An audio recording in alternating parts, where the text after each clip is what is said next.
Este mensaje se llama la necesidad de ser transformados y es la parte número 2, la segunda parte.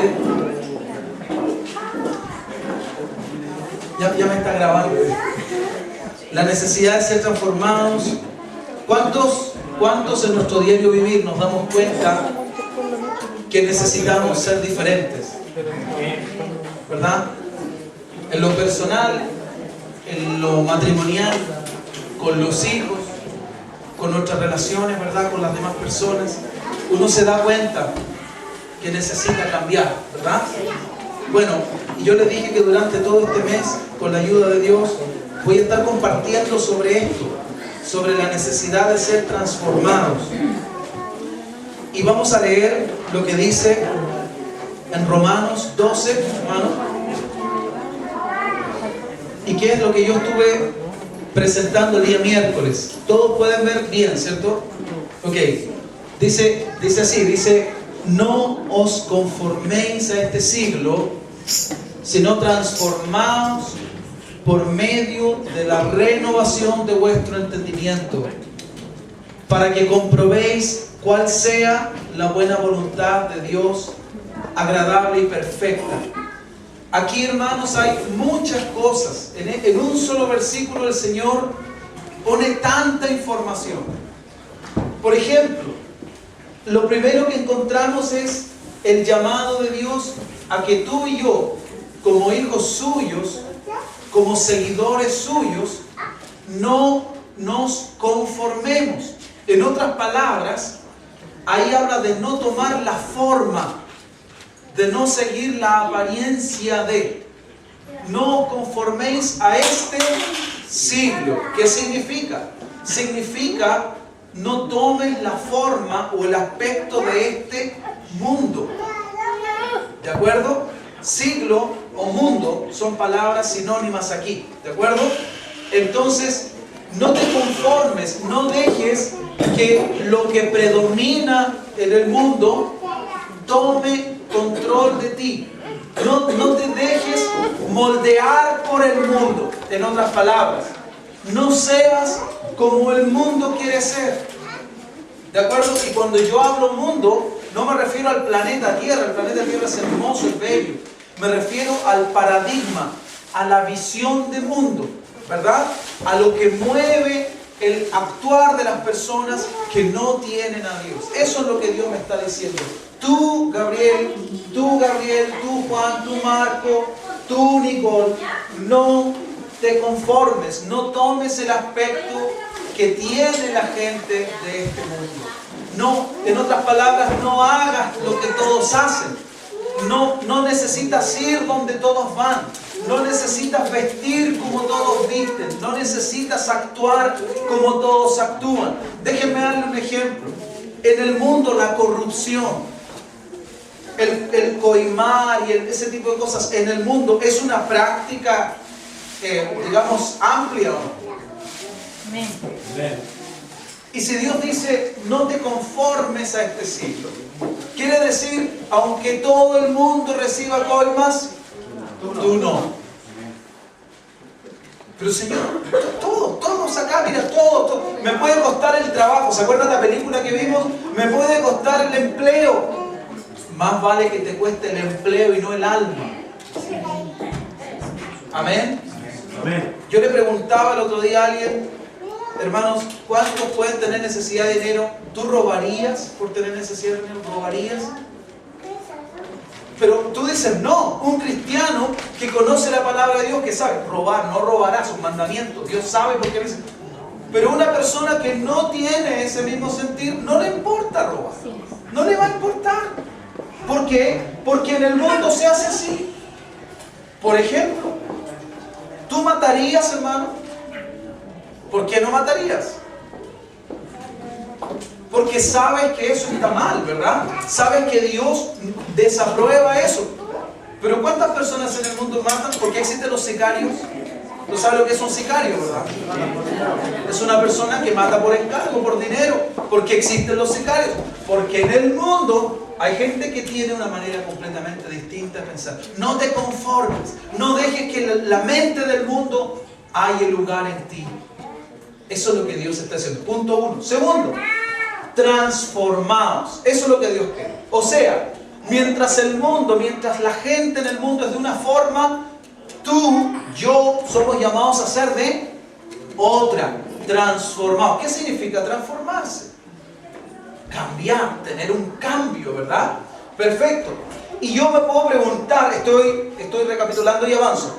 Y yo me puedo preguntar, bueno, ¿cómo soy transformado, Señor? Ya, ok, entiendo. Tú no quieres que yo sea como el mundo. Tú quieres que yo sea diferente, que yo sea distinto, que tenga un cambio, ¿verdad? Todos van para allá, tú quieres que yo venga para acá, etc. Pregunto, Señor, ¿y cómo logro esa transformación? ¿Cómo soy transformado? Y Dios dice, yo estaba esperando que me preguntes. Por medio de la renovación de tu entendimiento. O sea, lo que va a producir un cambio en mi vivir es tener un cambio en mi manera de entender las cosas. Hay muchas personas que no te entienden. Están conformadas a este siglo. Familiares, amigos, compañeros de trabajo, que hermano, cuando tú le dices, el domingo yo voy a la iglesia, ¿y para qué pierdes tu tiempo? Hoy, ¿qué vas a hacer con ese dinero? Es para la iglesia. ¿Cómo eres tan menso que das plata para hoy? No lo entienden. No lo entienden. ¿Saben por qué no lo entienden? Porque en ellos opera otra mente. En ellos opera otro entendimiento. ¿De acuerdo? Entonces el Señor dice, tú sé transformado. ¿Cómo, Señor? Tiene que haber una renovación en tu entendimiento. ¿Cómo viene esa renovación del entendimiento? Conoce mi palabra. Ahí está la clave. En la palabra de Dios yo sé lo que Dios quiere para mí. Por la palabra de Dios yo aprendo y yo entiendo lo que Dios quiere para mí. Ahora, eso no significa que yo lo haga de buenas a primeras, ¿verdad? De hecho, nuestra dificultad, yo lo he dicho siempre, nuestra mayor dificultad no es conocer la voluntad de Dios. Nuestra mayor dificultad es hacerla. ¿Verdad? Cuando yo sé que debo hacer algo, pero hay fuerzas luchando en mi interior que me impiden hacerlo. ¿Se acuerdan, verdad, que yo he hablado de ese tema, verdad? Soy tentado a no hacer lo que yo sé que debo hacer, lo que Dios me mandó a hacer. Soy tentado a no hacerlo. ¿Ok? En cualquier área. Bueno, pero solamente ese cambio, esa transformación va a venir si es que hay una renovación de mi entendimiento. Y cuando mi entendimiento sea renovado, fíjate lo que va a ocurrir. Dice que yo voy a poder comprobar. ¿Qué significa comprobar? ¿Sabes qué? Mira, esto es un computador. Esto es un computador. ¿Cuántos me creen que es un computador? ¿No? Bueno, comprueba si es un computador. Entonces tú lo miras, lo hueles, lo tocas. ¿Sabes qué? Yo acabo de comprobar que mi teoría era correcta. No es un computador, es un reloj. ¿Me dejo entender? Lo que Dios dice es, si tú eres transformado, si tu entendimiento es cambiado por el de la palabra de Dios, entonces, solamente entonces vas a poder comprobar cuál es la buena, cómo es la voluntad de Dios. Dice, la buena voluntad de Dios. ¿Cómo es su voluntad? Es buena. La voluntad de Dios es buena. ¿Y por qué, hermanos? Pregunto, ¿y entonces por qué a mí me parece mala? La respuesta está ahí mismo. Porque mi entendimiento no ha sido...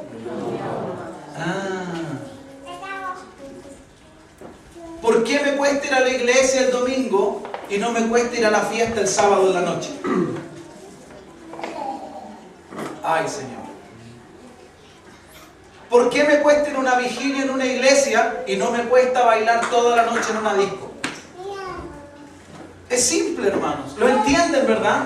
Es simple. Porque mi entendimiento no ha sido transformado. No ha habido una renovación en mi entendimiento. Mi entendimiento me dice, las vigilias son fome y aburridas. Bailar es lo más bacano. Ir a la iglesia no es necesario, pero ir al cine sí es fantástico. ¿Me entienden lo que quiero decir? Entonces Dios dice dice que la única manera que yo compruebe, que yo pueda decir, ¿saben qué, hermanos? Sí, la voluntad de Dios es buena, es solamente por medio de una renovación de mi entendimiento. Ahí está nuestra lucha. ¿Cuántos saben que es verdad? Ahí está mi lucha, ahí está tu lucha, hermano, todos los días. Porque la voluntad de Dios dice que es buena, dice que además es agradable, pero yo no siento que es agradable. ¿Cuántos sienten que es agradable apartar del sueldo? No. A mí me gusta ir, pero no me pidan que yo dé porque es mi plata. Cuando tú sientes que es desagradable hacerlo, es porque no ha habido una renovación en el entendimiento. Si yo me puedo levantar temprano para ir a un paseo, hermanos, a la playa, pero no me puedo levantar igual de temprano para ir a la iglesia, es porque no he sido totalmente renovado en mi entendimiento. Cuando yo puedo trabajar y sacrificarme por una cosa, pero no tengo el mismo espíritu de trabajo y sacrificio por Dios, es porque mi entendimiento no ha sido renovado. ¿Me dejo entender, hermanos? Y les voy a decir algo. Este tema es tremendamente importante. Amén. Porque esto es lo que en resumen define lo que somos. Imagínate que a un futbolista no le gusten los balones de fútbol. Yo sé que ustedes dirán, pero ¿cómo se le ocurre hacer ese ejemplo? De eso estoy hablando. ¿Tú crees que podría existir un futbolista al que no le gusten los balones de fútbol? No, ellos sueñan, no cuentan ovejas, cuentan pelotas. ¿Sí o no? Imagínate un doctor que no le gusten los enfermos. Podría haber. Ahora, por cierto, que hay cosas del trabajo de doctor que al doctor seguramente no le deben agradar mucho. Hay cosas del trabajo de futbolista que al futbolista probablemente no le agrada mucho, ¿verdad? Pero no puede tener contradicciones vitales con cosas tan fundamentales. Y yo me doy cuenta que a veces los cristianos tenemos problemas y contradicciones con cosas que son vitales. Hermano, oremos. No, yo no soy muy de orar. ¿Qué? No, yo no soy muy de la oración. No. Yo oro cortito nomás, 2 palabras. ¿Cómo? Si la oración está en el ADN del cristiano. Jesús lo que más hacía en su vida era orar. Bueno, una de las cosas que más hacía. Amén. Entonces, hermano, leamos la Biblia. ¿Leíste la Biblia hoy día? No. Si yo preguntara, por cierto no lo voy a hacer, pero si yo preguntara, no en esta iglesia, en general en las iglesias, hermanos, yo quiero que me levanten la mano, ¿cuántos leyeron la Biblia hoy? No lo hagan, por favor. Yo creo que me llevaría una tremenda sorpresa. Ya no importa, pero hoy día no, porque venían a la iglesia. Pero ayer que no hubo culto, ¿cuántos la leyeron? Bueno, ayer estaban esperando que hoy día era la iglesia y que les iba a predicar. El día antes de ayer, ¿cuántos no la leyeron? Y después vienen y me dicen, pastor, no sé qué pasa con mi vida espiritual. ¿Pero qué quieres? ¿Puedo esperar que mi vida espiritual sea un Sansón si yo no estoy apoyando mi vida espiritual? ¿Me dejo entender, verdad, hermano? Vamos a seguir. ¿Cómo es la voluntad de Dios? Díganme. Pero primero que todo, ¿cómo es? Buena. La voluntad de Dios es buena. ¿Para quién es buena? Para mí. Para mí es buena, ¿verdad? Para mi compañero de trabajo que no está ni ahí con la iglesia, ni con Dios, ni con nada, la voluntad de Dios que es buena para mí, ¿es buena para él? La voluntad de Dios es igualmente buena para él. La voluntad de Dios es buena para todos. Lo que yo pregunté era eso. Ahora, yo no pregunté, ¿esa persona ve que la voluntad de Dios es buena para él? No, no la ve así, la ve como mala, la ve como un tropiezo. ¿Me entienden, hermanos? Avancemos. Quiero decirles lo siguiente: Cristo vino a cambiar nuestro destino. Cristo no vino a que nosotros seamos parte de un grupo de personas que creen en algo. Cristo vino a cambiar nuestro destino. Y yo les digo con toda honestidad, a mí me duele mucho cuando yo le fallo a Dios. Porque cuando yo le fallo a Él, estoy fallándome a mí mismo. Estoy fallando, ¿cómo se dice? Atornillando al revés. Así se dice, ¿verdad? Estoy atornillando al revés contra mi propio destino. ¿Entienden, hermanos? ¿No debería yo ponerme del lado del Señor? Pero yo muchas veces atornillo contra lo que el Señor desea. Jesús vino a cambiar mi destino, pero para cambiar mi destino final, Él tiene que ahora cambiar mi rumbo. Porque es el rumbo que yo tomo el que me va a llevar a una meta, a un destino. ¿Lo entienden? Él por arte de magia, entre comillas, no me va a sacar de estar en lo peor y terminar yo súper bien. No, porque nosotros vamos forjando nuestro destino. Yo les dije el otro día a algunos que somos muy injustos porque culpamos a Dios de cosas que Dios no tiene la culpa. Y decimos, el Señor, Dios, ¿por qué lo permitiste? ¿Por qué permitiste, Señor, que mi hijo, adolescente o joven, muriera en ese accidente automovilístico donde iba con 3 puntos de alcohol en la sangre? ¿Por qué permitiste, Dios? Y yo dice, en un momento, yo no le metí el trago en la boca. Pero a quién le echamos la culpa, Dios. Le echamos la culpa a Dios. Como decía, uno se enoja en el matrimonio y lo siguiente que tú sabes que el otro día no vas a la iglesia. ¿Y qué culpa tiene Dios con eso? Él no tiene la culpa. Él es siempre la buena parte en todo lo que nos puede pasar.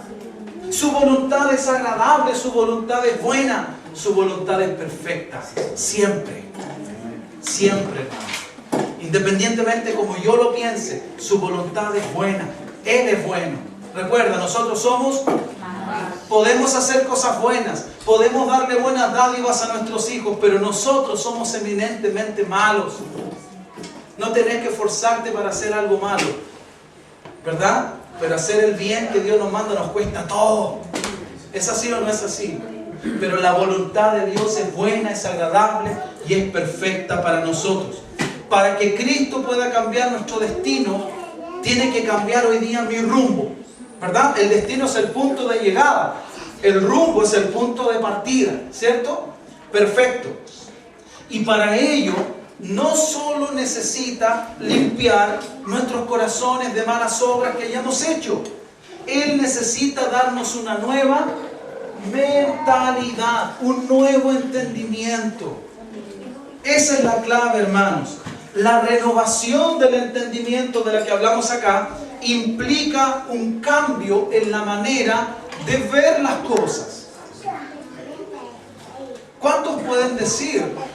Cuando yo vine a la iglesia por primera vez, había muchas cosas que yo las veía de una forma, pero hoy las veo diferentes. ¿Qué ha hecho el Señor en eso? Ha ido transformando, ha habido una renovación de mi entendimiento. Las cosas siguen siendo iguales. Yo las veo diferentes. Yo las veo distintas. ¿De acuerdo? Entonces, este cambio, esta renovación del entendimiento afecta todo. Afecta mi manera de ver las cosas, de ver la vida, de ver a las personas, de ver todo. Absolutamente todo. Renovar significa sacar algo viejo, algo existente, ¿verdad? Y en su lugar colocar algo nuevo. Eso es renovar. ¿Cierto? Y yo les expliqué a algunos el miércoles que lo que nosotros constantemente hacemos es simplemente readecuar, ¿cierto? Entonces, yo tengo una cosa acá, la otra aquí, y lo que yo hago es, hago una redistribución, pero son las mismas cosas, ¿verdad? Por eso es tan importante cuando Cristo comienza a hacer obra en mi vida, que yo sea dócil, que yo lo deje actuar. Cuando el Señor me llamó, yo iba en otra dirección. Yo escuchaba otra música, yo tenía otros amigos, los que en ese momento eran buenos para mí. Pero cuando yo conocí al Señor me di cuenta que su buena voluntad no era esa, era otra. Y de hecho yo ya no tengo esos amigos, ya no toco esa música, cambió mi rumbo, cambió mi destino. ¿Me dejo entender? pero yo tengo una parte. No basta con que solo el Señor vino, entonces, como Él vino va a cambiar todo. No, no es así. Y se los quiero demostrar. Hay que tener cuidado porque nosotros somos colaboradores de la obra que Dios está haciendo en nuestras vidas. Yo puedo tener perfectamente claro lo que me conviene y todavía escoger lo que no me conviene. Y es un problema porque no voy a tener el fruto, el resultado que Dios quería que yo tenga. ¿Y luego qué voy a hacer? Pero Señor, tú dijiste que si yo te tenía a ti todo me iba a ir bien. ¿Y cuándo? ¿De qué parte dice la Biblia? ¿En qué parte de la Biblia? ¿Lo has escuchado? Si tú tienes a Cristo, tu vida va a ser buena, va a estar bien. Pero ¿en qué parte de la Biblia dice eso? Yo conozco muchísimas personas, y tú también, que tienen a Cristo, que van a la iglesia, personas que oran, que leen la Biblia, y sus vidas no son buenas. Amén. Estoy hablando de personas que su vida en general no es buena. Todos tenemos días malos, ¿cierto? Pero otra cosa es tener una vida mala. ¿Y por qué, siendo, comillas, cristianos, sus vidas no son buenas? Simple, por una sola razón. Porque no han dejado que el Señor transforme su entendimiento. ¿Me dejo entender? Entonces Cristo, déjeme resumirlo así, Cristo me toma, yo estoy en el mundo, en el pecado, ¿verdad? Haciendo lo que me va a condenar, lo que me va a llevar a la condenación. Y Cristo en amor viene a mí. Y yo recibo su amor y digo, wow, Señor, esto es lo que yo necesité. Yo estoy sintiendo un amor, una paz, algo que yo no podía sentir en nada de lo que yo traté o intenté. Y el Señor dice que yo morí por ti. Yo ahora, si tú te arrepientes, yo perdono tus pecados. Y yo me arrepiento, digo, Señor, claro que me arrepiento, etcétera, etcétera. Él me limpia, me lava con su sangre. Estamos claros, ¿verdad? Y me dice, y ahora yo te voy a trasladar de las tinieblas a mi luz. Lo dice la Biblia, ¿cierto? Perfecto. Pero mira, por favor, porque aquí está la clave. Entonces yo digo, ahora estoy en la luz. ¡Aleluya! Cristo me ha lavado, soy perdonado. Sí, es verdad. Pero si no hay una renovación de mi entendimiento, ¿sabes dónde voy a terminar? En donde mismo comencé. Amén. ¿Cuántos dicen amén? Amén. Vino Cristo, murió por mí, pagó mi precio, perdonó mis pecados, me arrepentí. Genuinamente me arrepentí. Cristo me traslada del reino de las tinieblas al reino de su amado Hijo. Eso dice la Escritura. Estoy en Cristo. El que está en Cristo, nueva criatura es. Las cosas viejas pasaron, todas son hechas nuevas. Y muchos se quedan ahí. Muchos dicen, gloria a Dios. Y se quedan ahí. Pero espérate, que ahí no terminó el camino. Ahí comenzó el camino. Ahí comenzó recién la batalla. ¿Entiende lo que quiero decir? Si yo camino ahora en Cristo, estoy en Cristo, tengo a Dios, tengo el Espíritu Santo, tengo la iglesia, tengo un pastor que me guíe, tengo todo lo que Dios puso a mi disposición, hay ángeles que pelean por mí, etcétera, etcétera. Pero si yo sigo con la mentalidad antigua, ¿sabe dónde voy a terminar? Dando pasos hacia la vida vieja. Y voy a acabar tan sucio, tan pecaminoso, o perdona que lo diga, lo dice la Biblia, peor que como estuve. ¿Me están siguiendo, hermanos? Este tema es muy importante, ¿sí o no que sí? Renovar entonces significa sacar lo viejo. Yo el otro día dije, supongamos que tú quieres renovar tu ropa y que tienes los recursos para cambiar de ropa, ¿cierto? Y tu closet está lleno. ¿Qué tienes que hacer para poder traer ropa nueva? No sientes el closet y aquí está la ropa, ¿verdad? Tú no tomas esta prenda y la pones acá y dices, ya, ahora tengo espacio para poner la ropa nueva. No, sigue estando la misma ropa, sigue sin haber espacio. Para que Dios pueda traer lo nuevo, yo debo tomar las cosas y decir, esto se va. Eso es renovar. Eso se va porque yo voy a colocar cosas nuevas, porque Dios va a traer cosas nuevas. Lo di el ejemplo con ropa, pero eso es lo que Dios quiere hacer en nuestra mente, en nuestro corazón, en nuestro interior. Hay asiento para acá, hermano, por si acaso. Leamos por favor un versículo que viene a continuación, hermano Marcos. Gálatas 1:23. El que habla acá es el Pablo, el apóstol Pablo. Y dice, solamente oían decir. Él está contando de lo que le pasó a él. Solamente oían decir, aquel que en otro tiempo, está ennegrecido, en otro tiempo, eso habla de un antes y un después. Aquel que en otro tiempo nos perseguía, ahora predica la fe que en otro tiempo asolaba, o dice otra versión, destruía. Y dice Pablo, y glorificaban a Dios en mí. Mira, hermano, qué gráfico es eso para lo que yo estoy tratando de decir. Pablo habla que en su vida hubo un antes y un después. Déjame preguntarte, a los que conocen un poquitito más la Biblia, Pablo era un hombre que buscaba a Dios. Amén. Sí. Él fue criado a los pies de uno de los más prominentes maestros de Israel. El hombre era cultísimo, hablaba más de un idioma. Incluso muchos dicen, por causa de lo mismo, que él era de estirpe, que era de una buena familia, que era un hombre acomodado, dicen muchos. ¿De acuerdo? Por eso él dice, todo lo estimo como pérdida por el amor de Cristo, por tener a Cristo. ¿Me entienden? Bueno, pero aquí Pablo está hablando de su propio testimonio. Aquí él grafica y dice que antes, en otro tiempo, él era un perseguidor de la iglesia. Por favor, querido hermano, hermana, piensen esto.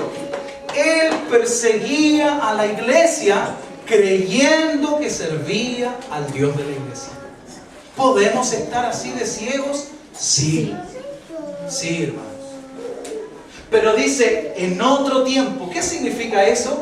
Que eso cambió. ¿Cuándo cambió? Cuando Cristo se reveló en su vida. ¿Verdad? Cuando Cristo apareció en su vida, lo cambió, ¿verdad? ¿Cierto? Y fíjate, y cambió su mentalidad, su manera de ver. ¿A quién estaba persiguiendo él cuando se le apareció Cristo? A los cristianos. ¿Y Jesús qué le dijo? Saulo, ¿por qué me? Y desde ese día siguió persiguiendo a Cristo. No, comenzó a propagar el evangelio de Cristo. Dígame, ¿hubo un cambio? ¿Solamente hubo un cambio de posición o hubo un cambio en su manera de ver a Cristo? Aleluya, de eso estoy hablando, hermanos. Eso es lo que Dios quiere en ti y en mí. Un cambio, no solo de lugar. ¿Sabe cuánta gente yo conozco, hermanos, que se van, dicen, esta iglesia es mala, y se van a otra iglesia? Y yo creo que Dios usa eso. Yo siempre he pensado que las iglesias tienen, ¿verdad?, un techo. Se los he dicho muchas veces. Hay lugares donde tú puedes crecer hasta una parte y luego necesitas avanzar a otro lugar donde puedes alcanzar otro crecimiento en el Señor. Hay diferentes ministerios y hay diferentes enfoques ministeriales también, ¿verdad? Hay iglesias donde te hablan solo de la santidad, en otras hablan solo de la fe y todo gira en torno a la fe y la fe. Otras hablan solo de la prosperidad y que solo quiere Dios que seas próspero, que tengas. Pero el Señor dice que Él quiere un evangelio completo. Él quiere que tengamos todo su consejo, ¿verdad? O sea, que aprendamos de la santidad, de la fe, de la prosperidad, de todo lo que Dios quiere enseñarnos. No solo de una cosa. Bueno, Pablo es un buen ejemplo entonces. Él tuvo un cambio de actitud. ¿Por qué? Porque tuvo un cambio en su manera de ver y de entender las cosas. ¿Me siguen, hermanos? Amén. Okay. Déjenme avanzar solo un poquitito más. Yo trato de aprovecharme el domingo de esto. ¿Qué cambio, verdad? Fíjate, glorificaban a Dios en... O sea, el que antes perseguía a Dios, ahora traía gloria a Dios. Hubo un cambio radical, ¿sí o no? Perfecto. A nosotros, como dije, nos gusta cambiar las cosas de lugar, mientras que Dios desea que nos deshagamos de las cosas. ¿Cuántos lo escucharon? Deshazte de eso, no te sirve. Y yo le hablaba esta mañana a una hermana sobre la fuerza de la costumbre. Nos cuesta despojarnos de ciertas costumbres. y de ciertos hábitos y de ciertas mañas que traemos a cuesta por años, ¿no? Yo le decía a la hermana, con un ejemplo de una silla, dice, esta silla ya está que se rompe, está media partida, el brazo se cae, tú no puedes apoyarte bien. Yo le dice, sí, pero es que yo la quiero tanto, esta sillita. Yo, chiquitito, fue la primera silla donde yo me senté.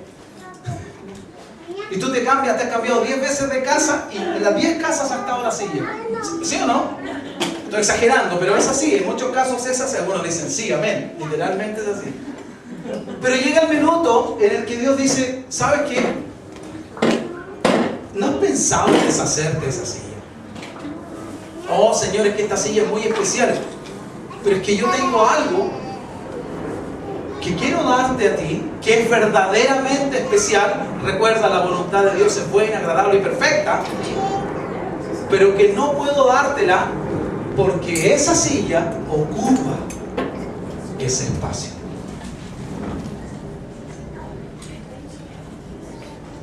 Y uno que no quiere despojarse, le dice, ya Señor, mira, yo le voy a hacer un ladito a la silla. Y Dios dice, no, lo que te estoy tratando de decir es, deshazte de esa silla. Esa silla no es una bendición, es una carga. Amén. Amén. ¿Cómo puedo estar bendecido llevando cargas? Cargas que Dios no quiere que lleve. Esto, hermanos, que acabo de decir es esencial, muy esencial para el éxito en la vida cristiana. Te repito, no estoy hablando de esos días malos. Estoy hablando de la vida cristiana. Un día no es tu vida. ¿De acuerdo? Nos cuesta despojarnos de estas costumbres, de estas mañas. Las tradiciones ejercen una poderosa influencia sobre nuestras vidas. De hecho, una de las cosas más difíciles de abandonar son las costumbres. Pero es que estoy acostumbrado a ir a ese lugar. Pregunto, ¿qué es lo que Dios me está diciendo? ¿Que hay una renovación de mí? O sea, que yo entienda que hay nuevos lugares. Que yo no siga ligándome. ¿Sabes por qué? Escucha esto, y aquí lo van a entender más claramente. Porque ese lugar representa un mundo, un micromundo. En ese lugar va esta clase de personas que hacen esta clase de cosas y que piensan este tipo de pensamientos. ¿Amén?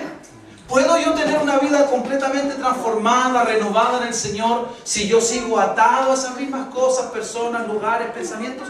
No. Por eso, hermanos, que Jesús dijo que nosotros debíamos estar dispuestos a despojarnos de aquello que no nos conviene, de aquello que no apoya a su propósito. Pero eso es difícil y Él lo sabe. No obstante, Él nos da la fuerza, hermanos, para hacerlo. Pero tenemos que querer. Un pensamiento recurrente, un pensamiento que está continuamente en tu mente. Escucha esto, por favor. Un pensamiento que está de continuo en tu cabeza se convierte en un hábito. Y ese hábito, cuando está recurrentemente en ti, se vuelve parte de tu carácter. Empieza como un pensamiento, una idea, pero ese pensamiento está tanto tiempo ahí que se vuelve un hábito en mí, ¿sí o no? Y luego, sin que yo lo pida, eso llega a ser parte de mi carácter. Finalmente yo termino siendo como ese pensamiento. Que hay que cortar. Hay que cortar eso, ¿cierto? ¿Cómo? Bueno, reemplazando eso por un pensamiento nuevo. ¿Por los pensamientos de quién? De Dios, de su palabra. Hay mucho que trabajar ahí, hermanos. Por eso el arrepentimiento. Hay pensamientos que siempre nos llevaron al mal, a lo malo, a lo que no nos conviene. Y por eso el arrepentimiento es tan importante. Fíjate que sin arrepentimiento no hay vida nueva. Esto es lo último, hermanos. Sin arrepentimiento, repito, no hay vida nueva. No hay vida renovada. Escúchelo, por favor. Ayúdame, hermano, con el versículo. Lucas 24, 46. Y les dijo Así está escrito, Jesús hablándole a sus discípulos, así está escrito, y así fue necesario que el Cristo padeciese y resucitase de los muertos al tercer. Está escrito y se cumplió. Eso está diciendo, ¿verdad? Y mira lo que dice luego, y que se predicase en su nombre el que había que predicar, el arrepentimiento. ¿Y qué más? Y el perdón de pecados en todas las naciones, comenzando desde Jerusalén. ¿Por qué? Porque el Señor encomendó que se predique el arrepentimiento. Y esto es lo que yo digo. El Evangelio es uno, no cambia, es el mismo. Pero como yo lo presento es diferente. ¿Qué pasa si yo me acerco a Carlos y le digo, ¿sabías tú que tienes que arrepentirte porque eres un pecador? No me extrañaría que se me rompan los lentes del combo que me va a dar. Sobre todo si no lo conozco, si está en la calle, ¿me entiendes, verdad? Pero yo puedo conversar sobre la vida, sobre el día a día, sobre muchas cosas. Y en ese momento Dios me dará la oportunidad para que yo traiga al tapete el tema y la necesidad del arrepentimiento. ¿Sí o no? ¿Usted cree que será más efectivo lo primero o lo segundo? ¿Verdad? Bueno, el Señor mandó que se predique el arrepentimiento. ¿Por qué? Porque el arrepentimiento es la llave de acceso. Es la llave de acceso. El arrepentimiento es la señal de la voluntad que yo tengo de querer cambiar.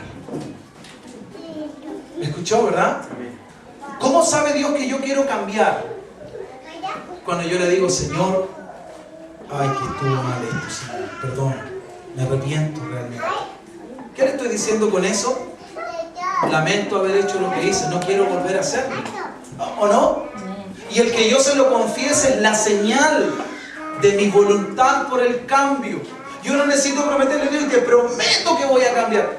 ¿Cierto? Ahí nos condenamos, nos amarramos. Después andamos así todos amarrados con Dios, ¿verdad? Ay, que le prometí al Señor y no estoy cumpliendo. ¿Cierto? No, Él ve en el deseo, en la voluntad del arrepentimiento, mi deseo de cambiar. Y Él me ayuda. Último, hermano, si no estoy siendo transformado, no estoy creciendo en la gracia de Dios. Y si no estoy creciendo, eso simplemente significa que estoy espiritualmente estancado. Estoy espiritualmente detenido, no avanzando en el Señor. La renovación del entendimiento es un cambio de apreciación, de sentir que produce un cambio en mi conducta, en los hechos, o sea, en el fruto de las cosas que yo hago al final. ¿Qué puede pasar? Como digo, termino acá. ¿Qué puede pasar cuando yo no dejo a Dios seguir el proceso de transformación que comenzó en mi vida? ¿Qué puede pasar? Se los quiero mostrar con la palabra. Es peligroso lo que puede pasar, hermanos. Y te voy a decir que desafortunadamente yo conozco muchas personas que están ahí. Mucha gente, y tú también, conoces mucha gente que está en donde yo te voy a decir ahora. Lucas 11:23. El que no es conmigo, contra mí es, y el que conmigo no recoge. ¿Te fijas la radicalidad de este enunciado de Jesús? Lo que significa es esto. ¿Qué debe pasar para que seamos con Él y no contra Él? ¿Qué tiene que haber en mí? ¿Un cambio de qué? Un cambio del entendimiento. ¿Te das cuenta de lo importante? ¿Cuándo yo paso de estar contra Dios a estar a favor de lo que Dios quiere? ¿En qué momento? Cuando hay una renovación de mi entendimiento. Cuando yo veo las cosas de la manera correcta. Cuando dejo de ver todo desde mi punto de vista y comienzo a ver las cosas desde el suyo. ¿De acuerdo? Ok, versículo 24. Cuando el espíritu inmundo sale del hombre, esto es un hecho. Esto es un hecho. En el hombre, en el ser humano, hay espíritus inmundos. ¿De acuerdo? Y cuando el espíritu inmundo sale del hombre, ¿por qué sale del hombre? ¿Porque está aburrido del hombre? No, señor. El espíritu inmundo solo sale del hombre cuando el Hijo del Hombre, con mayúscula, libera la vida de ese hombre que estaba esclavo a ese espíritu inmundo. Amén. Entonces, entendámoslo, ¿ah? No es que el espíritu inmundo de repente tiene un ataque de bondad y dice, sabes que te he oprimido tantos años que te voy a dejar solito ahora. No es así. Satanás lo que quiere hacer es subyugarte y oprimirte y oprimirte. Y ese espíritu, como lo vamos a ver, si está contento, va a invitar a otros a subyugar y destruir esa vida. Mucha gente que se suicida lo hace porque escucha voces de espíritus inmundos que les llevan a esa acción. Ok, sigo. Cuando el espíritu inmundo sale del hombre, ya sabemos que sale por causa de Cristo, anda por lugares secos, buscando, qué interesante, un espíritu inmundo, un demonio, cuando no está en un cuerpo, no tiene reposo. ¿De acuerdo? Y comienza a buscar reposo, pero no lo encuentra. Y dice, mira cómo dice, con la patudez, volveré a mí. ¿Te das cuenta, hermano, que la lucha es por quién va a gobernar en esta casa? Dios dice, ¿no sabéis que tu cuerpo es templo de mi espíritu? Y el diablo dice lo mismo, esa vida es mi templo, yo hago lo que quiero. Yo traigo vicios, orgía, fornicación, adulterio, robo, asesinato. Es mío, Dios. Ese cuerpo es mío. Y Dios dice por otro lado, ¿verdad? En esta vida existe la santidad, el apartarse del mal, la rectitud, la justicia. Dios dice, ese cuerpo es mío. Ahí habita el Espíritu Santo. ¿Me están siguiendo, sí o no? Ok. Entonces ese espíritu inmundo dice, volveré a mi casa de donde salí. No salió, lo echaron. No es lo mismo que a ti te echen a que tú te vayas, ¿verdad? Y cuando llega a esa casa, es decir, a ese cuerpo, la halla barrida y adornada. Génesis dice, en el principio creó Dios los cielos y la tierra. Y la tierra estaba desordenada y vacía. Pero el Espíritu de Dios se empezó a mover sobre la faz de las aguas y Dios comenzó a poner orden. ¿Quién hace este trabajo de adornar y de barrer? Dios. ¿Me están entendiendo? Voy a concluir aquí. Entonces, cuando el espíritu malo vuelve, dice... ¿Ha escuchado esa expresión, verdad? Y dice, está ocupada esta casa. Perdón, dice, está limpiecita esta casa. ¿Cierto? Y entonces va y toma otros 7 espíritus. ¿Sabes cuántas veces yo he visto esto?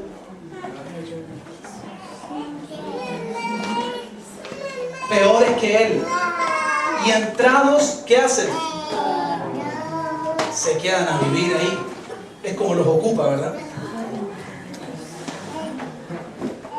Y fíjate, y el postrer, o sea, el final, el último, el estado postrer final, el último estado de aquel hombre viene a ser peor que el primero.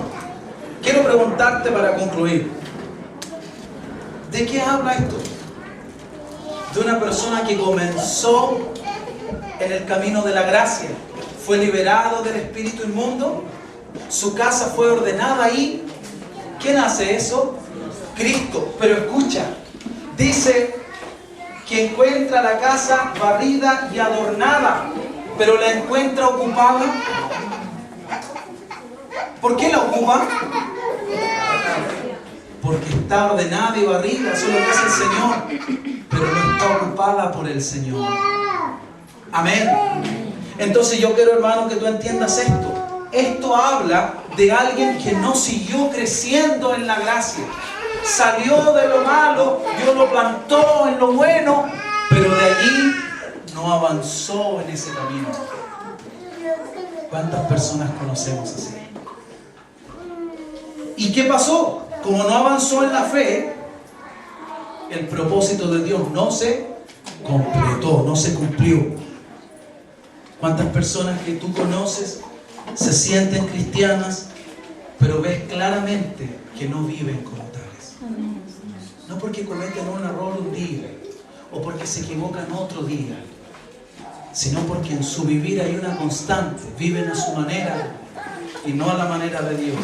Su mente no ha sido renovada, por lo tanto sus obras no han sido transformadas. Me refiero a que son personas que se estancaron. Y tú te das cuenta de a poco cómo empieza a aflorar en ellos aquello que Dios les había quitado. ¿Entiendes, verdad? Yo lo veo en mi casa, hermanos. Yo tengo un patio y yo saco unas malezas que hay. ¿Y sabes qué? Yo no le pido que crezcan. Salen solas. Yo no las abono, ni me voy a ir a regarlas. Yo las saco. Y cada vez que las saco con el deseo de que no vuelvan a salir. Y ahí están de nuevo. Pasan un par de semanas, un par de días. Y ahí empiezan a aflorar de nuevo. ¿Entiendes lo que quiero decir? El que yo sacara esa maleza no fue el fin del problema. Fue el comienzo del proceso. Amén. Me estoy dejando entender. Lo mismo con nosotros. De a poco tú ves que las personas afloran esas cosas que Dios les había quitado. Y cuando nosotros venimos a Cristo recibimos una fuerza espiritual sobrenatural para hacer lo que antes de tener a Cristo no podíamos hacer. Tiene que haber una renovación, ¿no? Ya, hermanos, voy a dejar hasta acá. Ha sido suficiente por hoy.